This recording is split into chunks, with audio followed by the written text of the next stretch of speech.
Welcome dear student on my channel Dhamaka Coaching. In this video I will teach chapter number 5 which name is arithmetic progression. Okay. तो आइए chapter को शुरू करते हैं। नाम सुनने से बहुत ही अच्छा लग रहा है, अरिथमेटिक प्रोग्रेशंस। ठीक है, तो चैप्टर का नाम है अरिथमेटिक प्रोग्रेशन। तो प्रोग्रेशन के बारे में हमको जानना पड़ेगा। ठीक, पहले प्रोग्रेशन जानेंगे, फिर उसके बाद अरिथमेटिक प्रोग्रेशन हम लोग जानेंगे। तो सबसे पहले मैं लिखता हूँ सीक्वेंस और प्रोग्रेशन। मीन्स प्रोग्रेशन को हम सीक्वेंस भी कह सकते हैं। प्रोग्रेशन को क्या कह सकते हैं? सीक्वेंस भी कह सकते हैं। We can say progression is also as sequence. A sequence or progression is an arrangement of numbers in a definite order according to some rule. एक सीक्वेंस या प्रोग्रेशन एक अरेंजमेंट होता है नंबर्स का। एक नंबर्स का अरेंजमेंट होता है, मतलब लिस्ट किया जाता है, नंबर का एक ढेर लगा दिया जाता है इन अ डेफिनिट ऑर्डर में। उसका ऑर्डर डेफिनिट होता है। ठीक है, अकॉर्डिंग टू सम रूल, कुछ रूल के अनुसार अकॉर्डिंग उसका ऑर्डर जो होता है नंबर्स का, जो नंबर्स का अरेंजमेंट किया गया है, उन नंबरों का जो ऑर्डर होता है कुछ रूल के अकॉर्डिंग डेफिनिट होता है। ठीक है, डेफिनिट मीन्स एक कह सकते हैं निश्चित। जैसे फॉर एग्जांपल मैंने लिया, यहाँ देखिए अरेंजमेंट है नंबर्स का। किसका अरेंजमेंट है? नंबर्स का अरेंजमेंट है। अब देखिए इसका ऑर्डर जो होगा डेफिनिट होगा। मीन्स पहले 1 आया, ठीक है, फिर 8 आएगा, फिर 27 आया, फिर 64 आया, फिर 125 आया। ठीक है, तो इसका एक ऑर्डर बनता जा रहा है। ठीक है, ऑर्डर किया गया है। मीन्स पहले प्लेस पर क्या है? 1 है, सेकेंड प्लेस पर 8 है, थर्ड प्लेस पर 27 है, फोर्थ प्लेस पर 64 है, फिफ्थ प्लेस पर 125, सिक्स प्लेस पर कुछ और होगा। तो यहाँ पर रूल कुछ है। अब उस रूल को आपको क्या करना है? कैच करना है कि कौन सा रूल है। तो देखिए पहला है, इस डेफिनिट ऑर्डर में पहला क्या है? नंबर 1। ठीक है, तो फर्स्ट के बाद सेकंड नंबर क्या है? 8।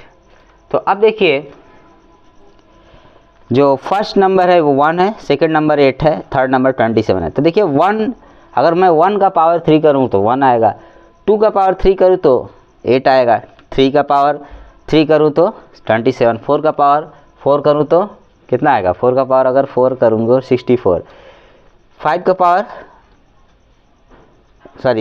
1 मिनट मिस्टेक हो गया, 1 का पावर 3 करूँगा 1, 2 का पावर 3 करूँगा 8, मतलब 1 का पावर 3 करने पर ये आएगा, 2 का पावर 3 करने पर ये आएगा, 3 का पावर 3 करने पर, 4 का पावर 3 करने पर, और ये 5 का पावर 3 करने पर, अगला क्या होगा जो वो 6 का पावर 3 करने पर आएगा। ठीक है, तो सभी जो फर्स्ट नेचुरल नंबर्स होते हैं उन्हीं के ये सब परफेक्ट क्यूब बनते जाएंगे। ठीक है, ये सभी क्या है? परफेक्ट क्यूब है।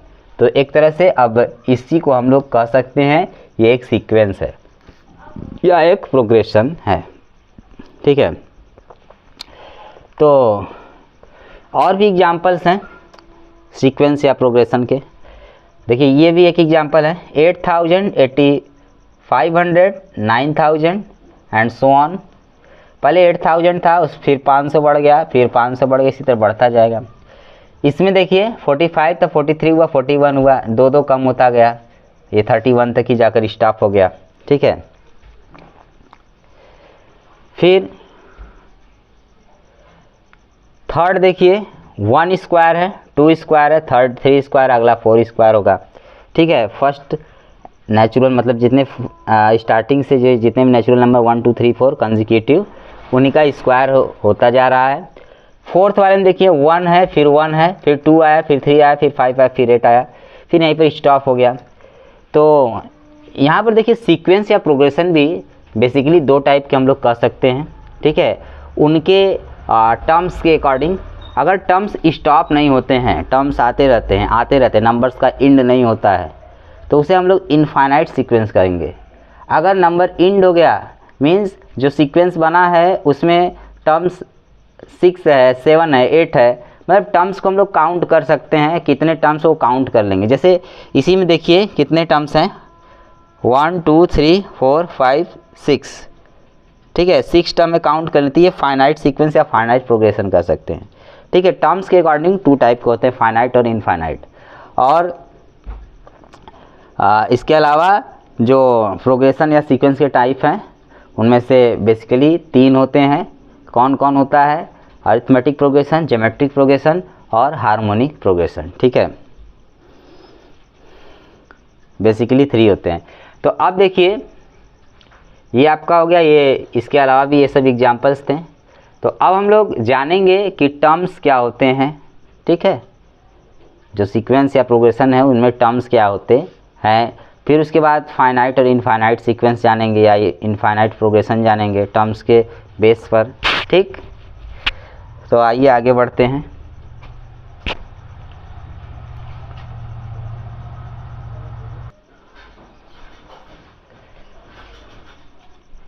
तो देखिए ये एक हमने सीक्वेंस या प्रोग्रेशन लिखा, ठीक है।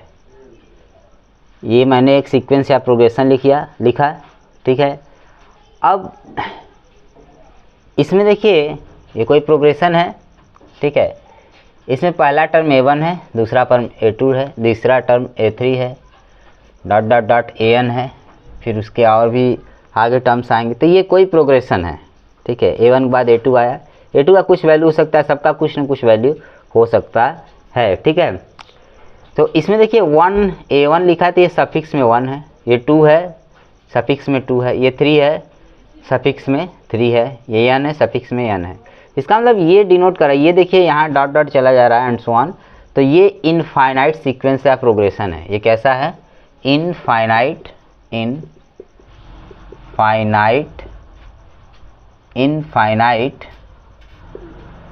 सीक्वेंस या प्रोग्रेशन, ठीक है। और ये फाइनाइट सीक्वेंस या प्रोग्रेशन है किसकी? इसमें देखिए 5 कितने टर्म्स हैं? 1 2 3 4 5 टर्म्स हैं। इसमें इनफाइनाइट टर्म्स हैं, ठीक है, इसलिए इसे इनफाइनाइट सीक्वेंस कहते हैं। और ये कैसा सीक्वेंस है? फाइनाइट। ये आपका फाइनाइट सीक्वेंस है, ठीक है। अब देखिए ये सफिक्स में 1 है, मतलब फर्स्ट टर्म को डिनोट करेगा, ठीक है, पहले पोजीशन पर, ठीक। कौन सा सीक्वेंस है, कौन सा टर्म है? A1 मान सकते हैं। A1 डिनोट कर रहा है कि ये फर्स्ट टर्म है फर्स्ट नंबर पर। ये A2 टर्म है, ये A2 भी टर्म्स को इंडिकेट कर रहा है, मतलब ये सेकंड नंबर पर, ये थर्ड नंबर पर, और ये nth नंबर पर है, ठीक है। और ये A1 A2 A3 A4 A5 है। तो ये सब जो हैं ये फर्स्ट नंबर पर, सेकंड, ये थर्ड, ये फोर्थ, ये फिफ्थ। यहाँ पर कितने टर्म्स हैं? 5 टर्म्स हैं। तो ये कोई भी इसको मान सकते हैं कि ये कोई प्रोग्रेशन या सीक्वेंस है, ये भी कोई प्रोग्रेशन या सीक्वेंस है, ठीक है। अब हम लोग आगे बढ़ेंगे और ये जो चैप्टर का नाम है, उसी जो टाइटल है चैप्टर का क्या है? अरिथमेटिक प्रोग्रेशन, वो जानेंगे अरिथमेटिक प्रोग्रेशन क्या होता है, ठीक है।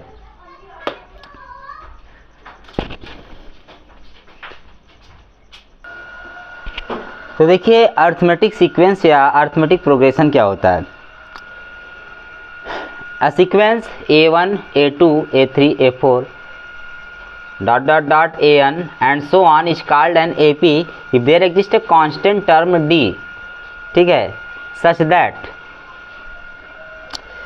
मतलब देखिए यहाँ पर एक सीक्वेंस या एक प्रोग्रेशन ये कहलाता है एक AP अगर एक कांस्टेंट टर्म D एग्जिस्ट करता हो, एक कांस्टेंट टर्म D का अस्तित्व ऐसा हो, ठीक है, कि A2 equal A1 plus D हो। यहाँ देखिए A3 होगा, sorry, A3 equal A1 plus 2D हो, ठीक। उसी तरह AN equal A plus N minus 1 times D हो एंड सो ऑन, इसके आगे भी होगा, ठीक है। Where D is called common difference of the AP। Means यहाँ पर हम लोग देखिए यहाँ पर मैं कह सकता हूँ कि ये सीक्वेंस AP है अगर वो इस कंडीशन को फॉलो करे। मीन्स उसका जो सेकेंड टर्म है, सेकेंड टर्म कैसे हमको फाइंड हो कि फर्स्ट टर्म में हम लोग D ऐड कर दें। D क्या है, कोई कांस्टेंट टर्म है, मीन्स D को कॉमन डिफरेंस कह सकते हैं।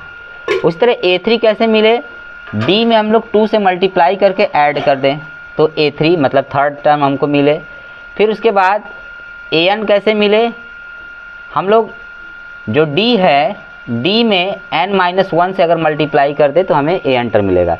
और अब हम कह सकते हैं कि n क्या है, n स्मॉल n जो है नंबर ऑफ टर्म्स को डिनोट कर रहा है, या कह सकते हैं कि इस वाले सीक्वेंस अगर देखा जाए तो n के बाद भी टर्म्स हैं, n+1 n+ सेकेंड टर्म्स। तो ये देखिए यहाँ पर n जो है nth टर्म को डिनोट कर रहा है, क्योंकि इसके बाद यहाँ जैसे यहाँ AN लिखा उस तरह AN+1 भी लिखा जाएगा। यहाँ पर देख सकते हैं कि ये एक सीक्वेंस है, इस सीक्वेंस को हम AP कैसे कहेंगे, ठीक है। तो यहाँ देखिए ये फर्स्ट टर्म, ये सेकेंड, ये थर्ड, ये फोर्थ, ये फिफ्थ है। मतलब ये टर्म हमको कैसे मिला, कह सकते हैं कि फर्स्ट टर्म हमारा कितना है, फर्स्ट टर्म हमारा A1 = 1 है। तो ये टर्म सेकेंड टर्म है, तो सेकेंड टर्म कैसे मिला, फर्स्ट टर्म में हम लोग 1 ऐड कर दे तो सेकेंड टर्म हमको मिल जाएगा। थर्ड टर्म कैसे मिला, फर्स्ट टर्म में कितना ऐड कर दें, इस 1 में 2 का मल्टीप्लाई करके ऐड कर दें तो थर्ड टर्म मिल जाए। फोर्थ टर्म कैसे मिला, ये टर्म फर्स्ट टर्म में, ठीक है, फर्स्ट टर्म में कितना ऐड कर दें, इस 1 में 3 का मल्टीप्लाई करके ऐड कर दें तो हमें फोर्थ टर्म मिल जाएगा। फिफ्थ टर्म कैसे मिला, फर्स्ट टर्म में, ठीक है, फर्स्ट टर्म में कितना ऐड कर दें, इस 1 में 4 से मल्टीप्लाई करके ऐड कर दें तो हमें जो है फिफ्थ टर्म मिल जाएगा, ठीक है।